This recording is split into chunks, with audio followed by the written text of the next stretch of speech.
The Pacific Palisades is one of the wealthiest and most exclusive neighbourhoods in the world. The area is home to celebrities, CEOs and high-earning professionals, including both Hollywood and real-life royalty. The average house price is $3 million and the average annual income is almost $400,000. Many of the people living here have strong connections and access to power. But in the days following the wildfires, this Pacific paradise looked like a war zone, and very quickly, residents started to demand answers. You better take pictures of the house right now. The episode comes with a bit of a warning. Martina, understandably, is still very emotional about what happened to her and to her home in the fires. On the one hand, she's more than entitled to her opinions and her beliefs. They do start to stray into the realm of conspiracy theory at some point. So it's worth me pointing out that not everything she says is verifiable, not everything she says is facts, but it's her opinions, it's her thoughts, it's her beliefs about this awful thing that's happened to her. But it started in Highlands, and it started on New Year's Eve. It started on New Year's Eve? Yeah. Kids were playing in Palisades and started a fucking fire. I'm sorry to say that. Have the kids been identified? We didn't hear, by the way. Right. They put the fire down within 1 hour or something, couple of hours, but they didn't do it properly. Oh, God. That's what most people, the investigation, all this is unofficial. Yeah. They will never tell you. I don't feel like they're telling the truth. One of our friends said there were like fire tornadoes. Whoa. Yeah, he said he saw like huge tornadoes, fireballs, with the high speed going whichever way.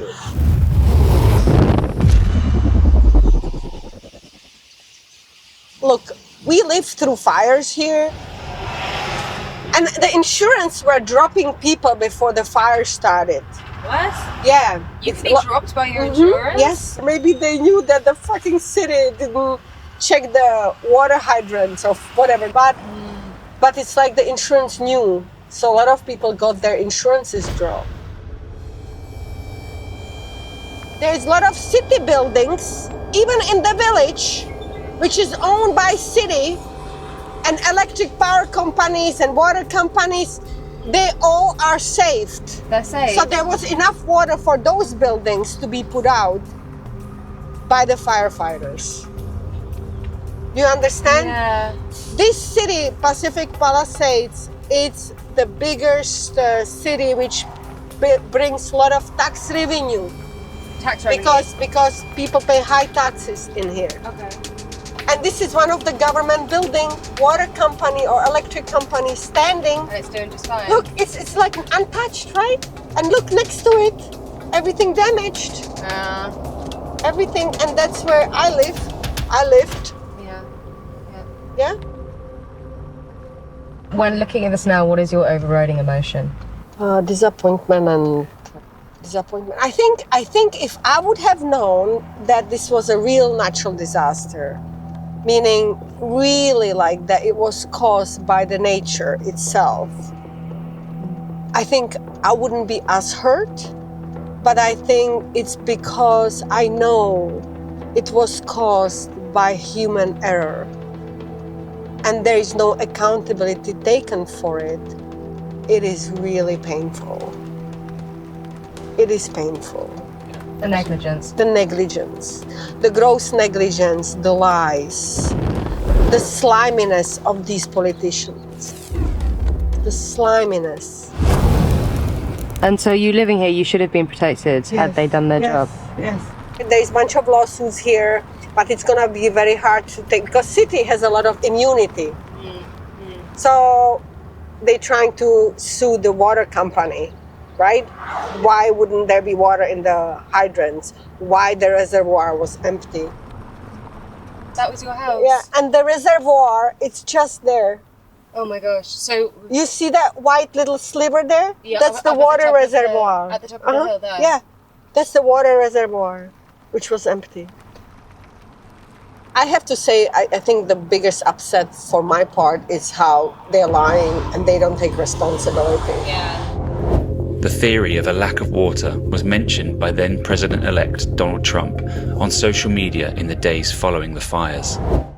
And when the fire was actively happening, this Meyer boss, she was on a vacation or like in Nigeria or whatever country she went to, and she knew that there's a high risk of this happening. Okay, then Biden came during the fires and nobody really realized, but they stopped the air. So people couldn't be flying anything.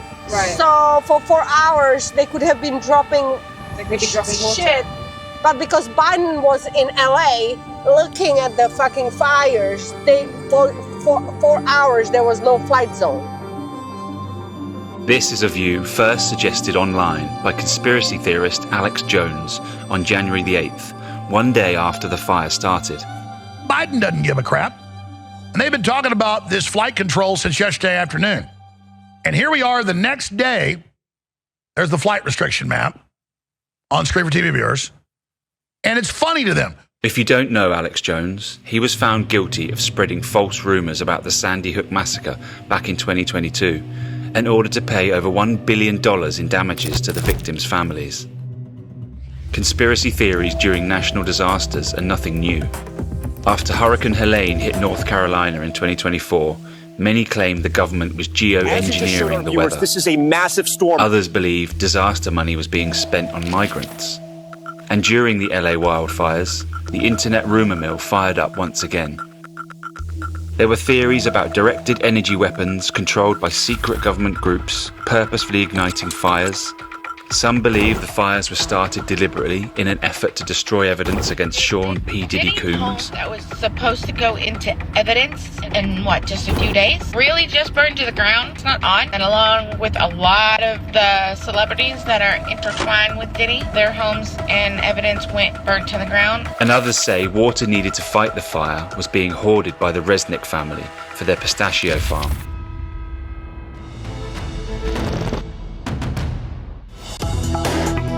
The National Guard has now joined the fight against the Eaton fire. One devastated area is the close-knit Altadena community. The fire swept in like a hurricane Tuesday night, flames ripping through Altadena at a relentless pace. At the same time that the Palisades was burning, another fire, the Eaton fire, was starting to burn through the community of Altadena. In this part of town, the conspiracy theories take on a racial dimension. Now we take you to the Eaton fire disaster zone. That's in Altadena, and many of the homes there have been owned by African-American families for decades. Why did they live there? Well, because of redlining, they were excluded from nearby cities like Glendale and La Cañada Flint Ridge. Redlining was racist housing laws in the early 20th century that stopped people of colour from buying homes in certain areas. Redlining explains why there are more black residents in the west parts of Altadena, as historically this is where they were allowed to purchase homes. During the wildfires, homes in West Altadena suffered more damage than those in the east. This has led some residents to speculate about the origins of the fire. Again, these are individuals' personal beliefs and therefore unverifiable. One of the theories is that because Altadena has a population of black folks who owned land in particular that outpaces the black populations who own land and have wealth anywhere else in the United States. The theory is that there was some intentionality, that one way to disrupt that hold on land, and which is wealth, right? Right. Is to destroy it. So to literally take that away from Just destroy it. I mean, it's going very deep into conspiracy theory. Right, let's go deep. But is the thought, potentially, that it was started deliberately? So that's that next level of conspiracy theory that I've definitely heard, that it was intentionally set in order to achieve that goal of displacing particularly the black land ownership here. Yeah. I'll never know the truth. I'm completely powerless against it. Sitting with that and contemplating it doesn't help me move forward, so I don't. All those things lead me to believe that whether it's purposeful or not, the value of the community and the value of the people around that area where it started, it wasn't as great a value to get in there and knock this thing down so it doesn't become a problem. There were other theories relating to the timings of fire warnings given to both parts of Altadena. The fire started at 6:30 p.m. on January the 7th. Neighborhoods on the east side of town got evacuation orders at 7:26 p.m. Nothing was sent to residents in the west, less than a mile away. And so we stayed in yellow here on the west side of Lake. We stayed in yellow all day. So we were watching. We could see the fire off, like we could see red off in the distance. On the ridge, up on the ridge, you could see the red up on the mountain. Our youngest daughter, she was not at all comfortable. So we come back after dropping them off, still in the yellow, and then we were woken up at 3:30 when it jumped to red. Residents in the west side of Altadena only received their evacuation order at 3:25 a.m., hours after fires began to burn through their community. But by this point, it was too late. Of the 18 people confirmed dead in the Eaton fire, all lived on the town's west side. Guys, I'd love to know where you stand on these wildfire theories. Drop us a message with your thoughts in the comments section below. A few doors down, one family home avoided all fire damage completely. It remains fully intact. We're visiting Jen at home in April, 4 months after the fires. Oh, your Christmas tree. I know, our little, yep. Frozen in time, isn't it? This is blowing my mind, the fact that of course it's here. Of course the tree's still here. You can see we were playing this game that somebody gave us for Christmas. Even though you might consider them lucky to have escaped the fire, in reality, they're facing up to a totally different kind of nightmare. We've been deemed undamaged, which just means it didn't burn to the ground. Right. The truth is every one of these houses, we were filled with smoke from, there were up to 100-mile-an-hour winds blowing, and so we received the smoke, ash and soot from thousands of homes that burned down a block away. Undamaged is a very... I'm sorry. No, I'm sorry. All right. Because you'll notice about me. I'll start crying within 2 minutes. I haven't talked about this for a while. Ultimately, we will clean up our home. We'll move back home. We'll be here again.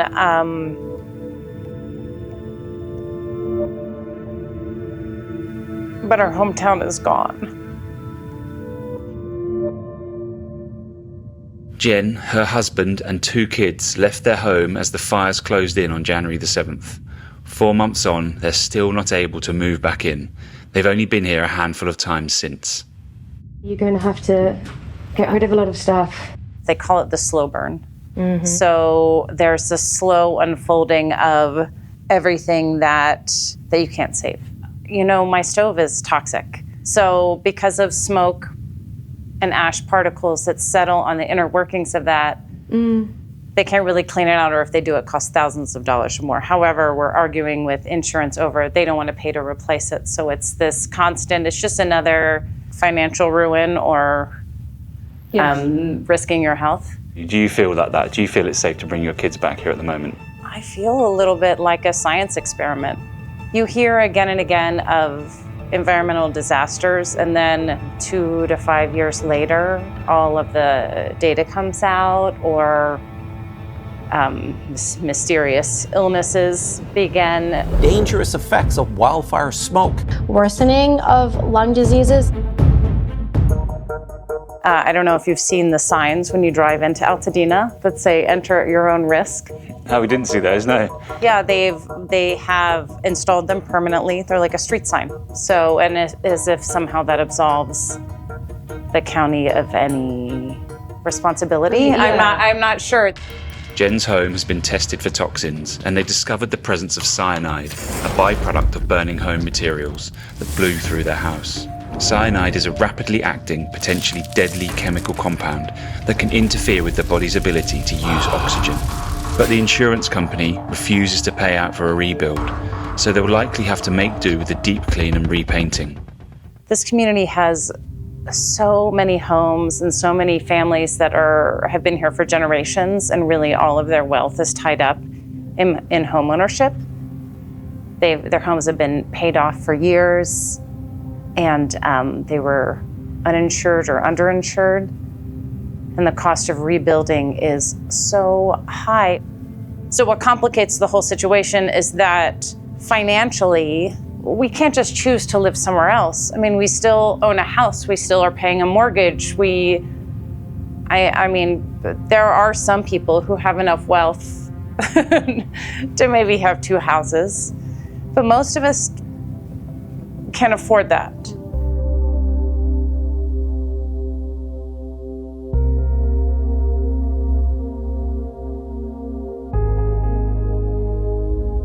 So we've moved 5 times. 5 times you've had to move. Yeah, because there's such a housing shortage. We've just been moving from rental, like Airbnbs. Okay. And our insurance does not want to release more than a month at a time. And they say, oh, you just need this month, you need this month. But it means that you cannot book in advance. Yeah. Oh my God.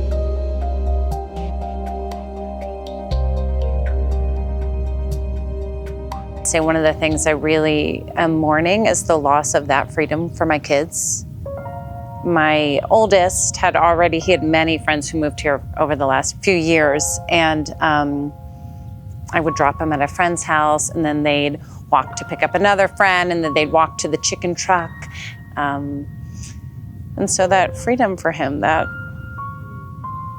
gone. Marty, I'm so sorry. The devastation is so huge that it won't be or can't be the same.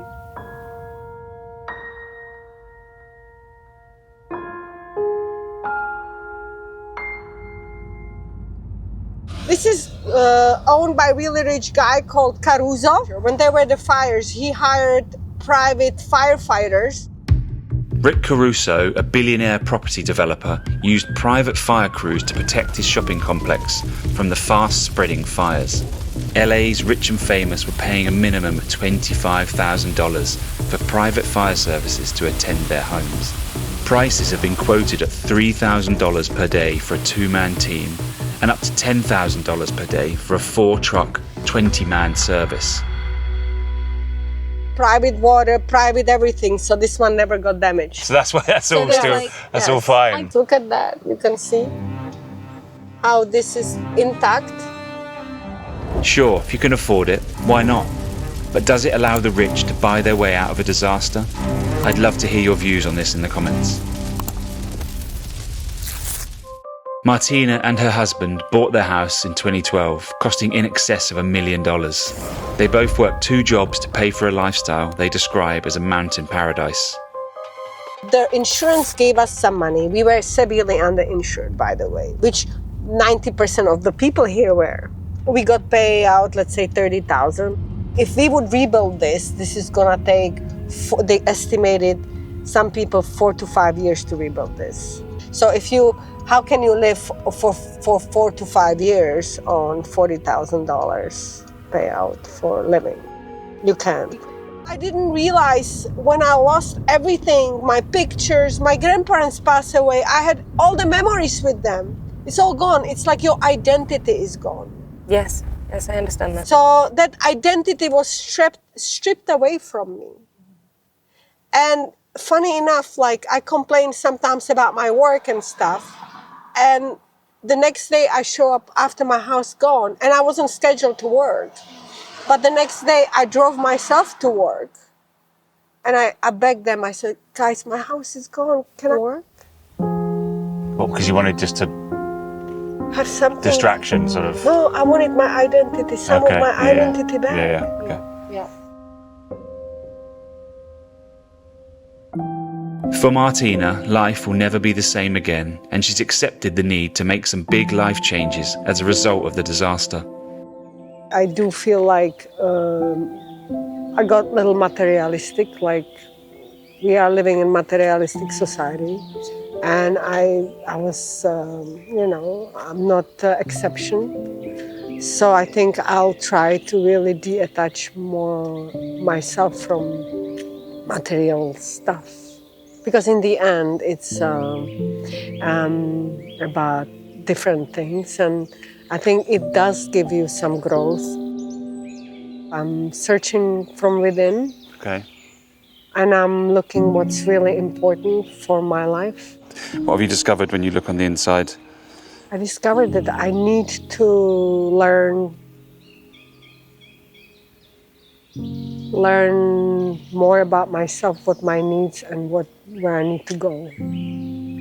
And I'm grateful that I have beautiful children, and I'm grateful they are all healthy and everybody in the family is alive. And I'm trying to look from what's beyond. Yeah. I cannot look too far because right now it's really survival. We need to find a place to live.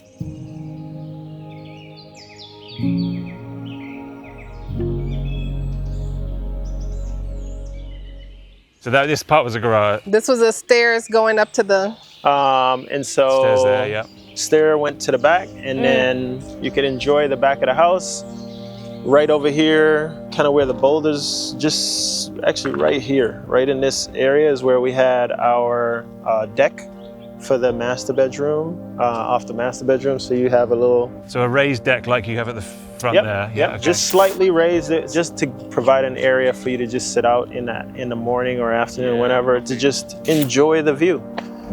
Just enjoy, right? And it was peaceful and quiet out here. So you could actually hear the birds chirping in the morning. I bet it was lovely. I know it was lovely. The want is definitely to rebuild.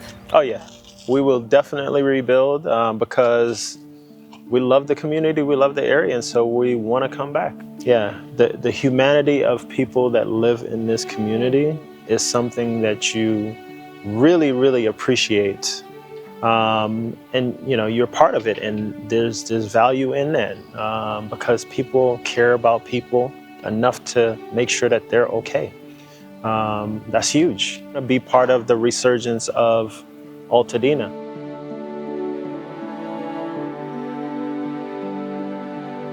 What strikes me most about the fires is that these awful things happen to all these people in totally different areas at the same time and from very different causes. In Palisades, it was supposedly started by kids on New Year's Eve.